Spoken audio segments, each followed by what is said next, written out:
হরে কৃষ্ণ, কৃষ্ণ কথা চ্যানেলে আপনাকে স্বাগতম।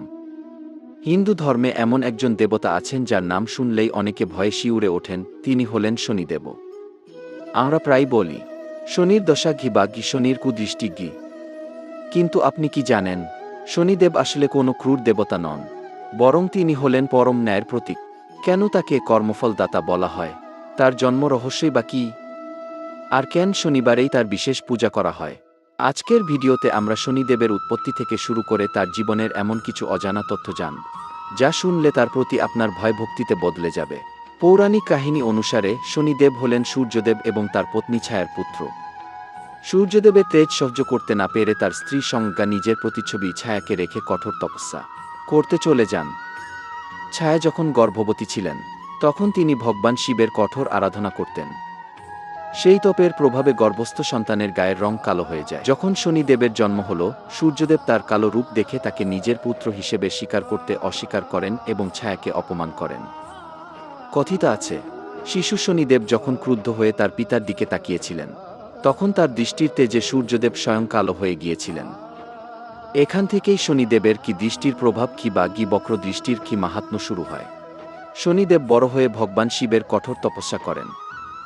মহাদেব তার ভক্তিতে তুষ্ট হয়ে তাকে একটি বিশেষ দায়িত্ব দেন। শিব বলেন, মানুষের মৃত্যুর পর যমরাজ বিচার করেন, কিন্তু জীবিত অবস্থায় মানুষের কর্মের বিচার করবে তুমি গি। তাই শনিদেব হলেন এই মহাবিশ্বের প্রধান বিচারপতি বা ম্যাজিস্ট্রেট। তিনি কোনো নির্দোষকে শাস্তি দেন না। আপনার জীবনে যদি খারাপ সময় আসে, তবে বুঝবেন সেটি শনিদেবের ক্রোধ নয়, বরং আপনারই কোনো বিগত কর্মের ফল।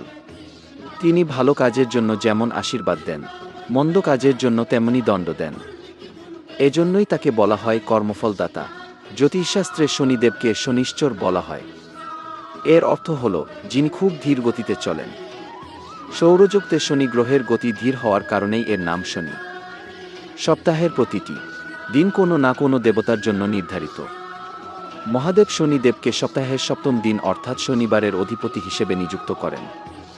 এদিন তার আরাধনা করলে গ্রহদোষ কেটে যায় এবং জীবনের বাধা বিপত্তি দূর হয়। শনিদেবের গায়ের রং কালো এবং তিনি সর্বদা কিচ্ছ সাধন পছন্দ করেন। তাই তাকে পূজা করার সময় কালো তিল, কালো কাপড় এবং সর্ষের তেল ব্যবহার করা হয়। সর্ষের তেল নিবেদনের পেছনে একটি সুন্দর গল্প আছে। রামায়ণের যুদ্ধে যখন হনুমানজির বীরত্বে শনিদেব মুগ্ধ হয়েছিলেন, তখন হনুমানজি শনিদেবের যন্ত্রণায় সর্ষের তেল মালিশ করে দিয়েছিলেন। সেই থেকে শনিদেব বলেন, শনিবার যারা আমাকে সর্ষের তেল অর্পণ করবে, তাদের জীবনের সকল কষ্ট আমি দূর করব। বন্ধুরা, শনিদেবকে ভয় পাবেন না। যদি আপনার কর্মসাৎ হয়, তবে শনিদেবের চেয়ে বড় আশীর্বাদকারী আর কেউ নেই। তিনি আমাদের ধৈর্য ধরতে এবং সৎ পথে চলতে শেখান।